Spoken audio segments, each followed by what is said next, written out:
Salut tout le monde, bienvenue aujourd'hui pour cette nouvelle vidéo. J'espère que vous allez tous extrêmement bien depuis la semaine dernière. On se retrouve aujourd'hui pour parler d'un manga que j'ai découvert il y a quelques mois de cela et puis je l'ai continué actuellement. Il s'agit tout simplement de Time Shadows. 君と夏の終わり将来の夢大きな希望を忘れない10年後の8月も立て合えるの信じて君が最後 Time Shadows est un seinen de Yasuki Tanaka, disponible aux éditions Kana avec 5 tomes actuellement. Il est toujours en cours de parution au Japon avec 6 tomes. Ushio, l'ami d'enfance de Shinpei, a trouvé la mort dans un tragique accident en mer. Mis au courant de cette terrible nouvelle, Shinpei rentre aussitôt sur son île natale, Itogashima. Il y retrouve sa famille et assiste aux funérailles. Cependant, on lui rapporte plusieurs phénomènes étranges qui se seraient produits sur cette île. Bon, lors de la vidéo collection de manga, je vous en avais très brièvement parlé de Time Shadows et je vous disais que j'appréciais énormément le premier tome que j'avais pu lire et qu'il me restait le tome 2, 3 et 4 à lire. Bon, je me suis rendu compte après, au cours de cette lecture, qu'il y avait également le tome 5 qui était disponible et lui, je ne l'ai pas lu par contre. Donc je sais pas si il va être moins bien que ce que j'ai pu lire actuellement, mais les 4 premiers tomes sont vraiment très très bons. Donc comme je le disais, on se retrouve avec notre personnage principal qui s'appelle Shinpei, qui est un étudiant à Tokyo et qui vient à la base d'Itogashima. Donc c'est une île sur laquelle il a grandi, sur laquelle il a été adopté, recueilli par une famille d'un restaurateur. Ce restaurateur Alain a 2 filles, Ushio et Miyo, et justement Shinpei apprend le décès de Ushio quelques jours avant de revenir sur l'île pour les funérailles. En se rendant sur l'île, il va se rendre compte que plusieurs choses clochent. Du moins plusieurs choses vont lui être rapportées sur la mort d'Ushio et même sur des événements qui peuvent se passer sur l'île. Déjà première chose, on apprend qu'Ushio est morte dans un accident en mer puisqu'elle a tenté de sauver une petite fille du village qui était en train de se noyer. Elle a donc plongé pour aller la chercher, sauf qu'en revenant, c'est elle qui s'est noyée, sauf qu'un de leurs amis d'enfance était également là et a tenté de réanimer Ushio. Et très vite, il s'est rendu compte que ce n'était pas une simple noyade, étant donné qu'il y avait des traces de griffures et d'étranglement sur le cou d'Ushio. Donc à ce moment-là, on commence à comprendre déjà qu'il y a eu des choses étranges. Et à côté de ça également, Mio, la sœur d'Ushio, a rencontré Shinpei, est venue chercher Shinpei au port lorsqu'il est arrivé, et lui a raconté très rapidement qu'il y avait quelque chose d'étrange avant la mort d'Ushio. Environ 3 jours auparavant, elles sont tombées sur un sosie d'Ushio, vraiment son clone, qui s'est trouvé là et dès qu'elle l'a croisé du regard, s'est enfui aussitôt. Très vite, ça a rappelé à Shinpei les histoires de doppelganger, et pour ceux qui savent pas, c'est vraiment quelque chose qui existe dans le folklore nordique. En fait, les doppelgangers dans les histoires sont en fait des doubles de certaines personnes, et dès que la personne aperçoit son double, et bien c'est tout de suite signe de mauvais présage, et des fois ça va un petit peu plus loin, ce double veut absolument assassiner son original. Enfin ça c'est résumé très rapidement, et puis je suis pas allé super loin dans le folklore non plus, je vous invite à vous renseigner si ça vous intéresse. Et donc on se retrouve dans ce cas de figure, dans lequel Ushio est morte dans une situation très étrange. Auparavant, quelques jours auparavant, elle aurait rencontré son clone, et puis dans la première partie du premier tome, c'est pas complètement fini, puisque un petit peu plus tard, tu vas avoir Mio et Shinpei qui vont se rendre dans la forêt à la poursuite de la petite fille qui avait l'air de s'enfuir également, celle que Ushio avait sauvée quelques jours auparavant. Et dans cette forêt, ils vont tomber sur une nana qui va se faire tuer devant eux, et en se retournant pour voir qui l'avait tuée, on se retrouve face à un clone de Mio. Donc le clone de Mio venait de tuer une personne et est sur le point de tuer Mio, et c'est ce qui se passe, elle tue Mio et Shinpei. Et c'est là que l'histoire continue plus loin, puisque donc on se rend compte qu'effectivement il y a ces histoires de doppelganger, c'est-à-dire des doubles sur l'île qui veulent absolument prendre la place des êtres qui s'y trouvent. Mais aussi un point important également dans l'histoire, c'est que Shinpei, après avoir été tué la première fois, va retourner le premier jour là où il est arrivé, au moment où il arrive. Donc on est un peu dans un système à la ReZero si vous avez déjà vu, c'est-à-dire qu'au moment où le personnage principal se fait tuer, il peut revenir le premier jour. Donc pas mal de choses fantastiques au début de l'histoire. On arrive tout de suite dans un tome où on te montre que déjà il y a des êtres paranormaux qui veulent absolument tuer les originaux, et que d'un autre côté le personnage principal, dès qu'il se fait tuer, va retourner le premier jour. Donc après cette mise en place, Shinpei donc qui retourne au premier jour, même s'il ne comprend pas qu'il a fait un retour dans le passé, il pense avoir rêvé, eh bien va très vite chercher à comprendre ce qui se passe sur cette île, étant donné que déjà comprendre pourquoi il a pu revenir dans le passé, et puis surtout qui sont ces doubles d'eux et pourquoi il cherche à les tuer. Et puis c'est là qu'on va rentrer vraiment au cœur de l'histoire. Donc tout ce que je vous ai raconté pour l'instant, c'est vraiment l'introduction. Et donc j'ai trouvé vraiment cette histoire excellente, du moins les 4 premiers tomes, je les trouve excellents. Parce que quelque chose que j'apprécie énormément dans les mangas en général, et même dans toutes les histoires que je peux avoir, c'est de ne pas être capable de savoir ce qui va se passer ou de comprendre les origines de tel ou tel phénomène dans une histoire comme celle-ci. C'est d'ailleurs pour ça que j'adore des mangas tels que l'Attaque des Titans, où à chaque fois que j'essaie de faire des théories ou que les gens font des théories, on est toujours surpris sur la suite.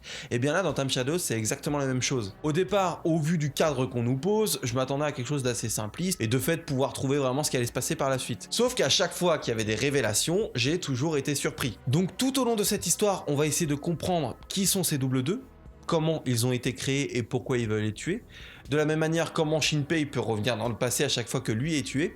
Et puis, d'un autre côté, on va avoir Shinpei qui justement, plutôt que juste de se concentrer sur comment et pourquoi ces choses ont été créées, eh bien lui, son objectif est tout simplement de sauver et de protéger Miyo, la sœur d'Ushio et celle avec qui il a également grandi quand il était petit. Et c'est là qu'on va arriver à un jeu que je trouve absolument excellent, quelque chose que j'aime énormément, c'est le fait que notre personnage principal se retrouve dans la situation un petit peu comme Re:Zero, dans laquelle il est capable d'anticiper tout ce qui va se passer dans les jours à venir, puisque à chaque fois qu'il est tué, même s'il se loupe, il revient en arrière. Donc il va devoir anticiper absolument tous les mouvements, ou il va pouvoir anticiper tous les mouvements des ombres. Alors oui, c'est vrai que je ne l'ai pas précisé, j'emploie le terme d'ombre, et d'où le titre également du manga, tout simplement parce que ces doubles en fait d'eux sont générés à partir d'ombres. Je n'irai pas plus dans les détails, mais donc c'est pour ça que je parlerai d'ombre à partir de maintenant. Donc Shinpei va tenter d'anticiper tout ce qui va se passer au niveau des ombres, puisqu'il est capable de noter sur un carnet, et bien de telle heure à telle heure, j'ai vu que telle personne était à tel endroit, que l'ombre qui est censée tuer Miyo à telle heure, et bien en fait elle est à tel endroit, à telle heure, etc. etc. Et donc il va pouvoir se faire un planning de tout ce qui va se passer. Sauf qu'évidemment, tout n'est pas linéaire. Dans le cas où Shinpei va anticiper 2-3 mouvements, eh bien l'effet papillon va faire en sorte que si j'ai anticipé tel mouvement de telle personne, l'autre personne va pas agir de la même manière, donc l'ombre ne sera pas au même endroit à tel moment. Et donc très vite ça devient excellent parce que c'est un peu un jeu du chat et de la souris, puisqu'au début Shinpei est traqué, il veut absolument éviter les ombres, mais très rapidement c'est lui qui va tenter de les traquer et de les éliminer lorsqu'il aura compris comment on peut le faire, grâce à un personnage qu'il rencontrera également au cours de son aventure. Et donc on est dans ce cadre là, on est dans le cadre où on veut réellement comprendre qui sont ces ombres, et puis on a également cette histoire de traque où les ombres veulent absolument les tuer, mais de leur côté, eh bien Shinpei, qui est capable d'anticiper à peu près où seront les ombres puisqu'il aura vécu déjà les événements, va tenter d'intercepter celles-ci et de les tuer. Et je trouve ça excellent. Je trouve ça absolument excellent parce que, comme je le disais, l'histoire est extrêmement surprenante. On ne comprend pas, même si on commence à avoir des éléments de réponse, à chaque fois c'est des réponses ultra surprenantes, on ne s'attendait pas à ça du tout. Donc il est impossible actuellement pour moi et peut-être pour certains qui liront de prédire ce qui va se passer. Donc ça c'est pour l'intrigue principale que je trouve absolument excellente.